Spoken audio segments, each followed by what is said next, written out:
Trinidad and Tobago is known for its hummingbirds, so much so that it earned the moniker Land of the Hummingbirds over time. With 18 species between both islands, most of which are found in Trinidad, it comes as no surprise that birdwatchers the world over clamor at the opportunity to see our native species. While most of us may be familiar with the zippy emerald green variety that frequent our garden flowers, one would be stunned by the diversity of other species to be found if you ventured into their forest domain. The heights of Aripo Road starts as it branches off the eastern main road, tracing its way toward the mountains. Miles of narrow, sometimes single-lane road gently inclines and meanders around the foothills, leading ever deeper into the schism between the towering ridges flanking the valley. The drive, while scenic, proves challenging for the average vehicle, but not impossible. Blind corners are a common feature of the journey, so sound your horn to warn of your approach at each one. The way is also marked by areas of stark erosion and past landslides, so proceed with much caution. Despite this, the trip offers ample pleasures for the senses. The rugged road finally leads to the estate house, where we are warmly greeted by owner Khary Roberts. He says he has been seeing to the birds for roughly 10 years and has fashioned his sanctuary after Dr. Ferguson's of Yoret's Hummingbird Sanctuary. It was formerly a cocoa estate, but nowadays, Christophine is its cash crop. Mr. Lioto admits that this venture demands most of his time and has caused him to scale back on the hummingbird operation, but it is still going strong. On a good day, we could see approximately 14 species.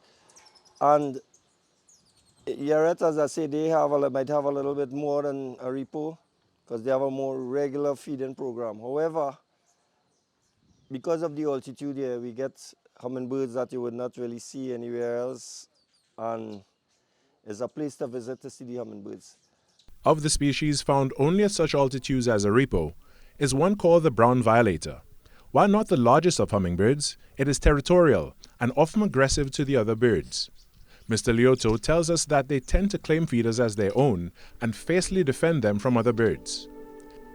He adds that they sometimes prove a bane to birdwatching as the dull-plumed avian keeps the more visually appealing species at bay.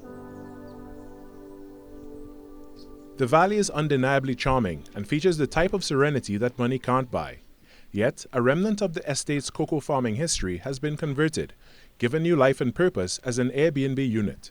Chantal Lioto, Khary's daughter, found a way to share Aripo's charm with those who value the experience of life in this quiet pocket of the country, far removed from quotidian rituals. So this was the old cocoa house, and we basically slid the roof off, put up some walls with sliding doors so you get the views, and so folks can come and experience a retired cocoa estate or Christophine estate, and experience Trinidad in that way. You're on the tallest mountain. We're the second to last house on the highest peak on the island. So, you know, a little bit of a niche experience, I guess.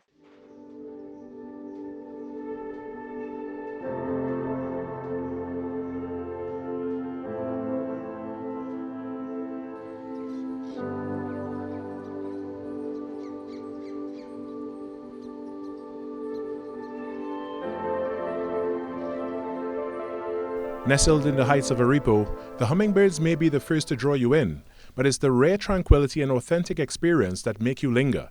Here, nature and heritage converge in ways that remind us of the richness waiting to be discovered in our own backyard. The Liotos believe that sanctuaries like this can inspire other property owners in similar communities to open their doors through ventures like Airbnb, sharing not just a place to stay, but a chance to live inside the story of these special pockets of Trinidad and Tobago. I'm Khary Roberts, giving you a glimpse into the paradise we have right here.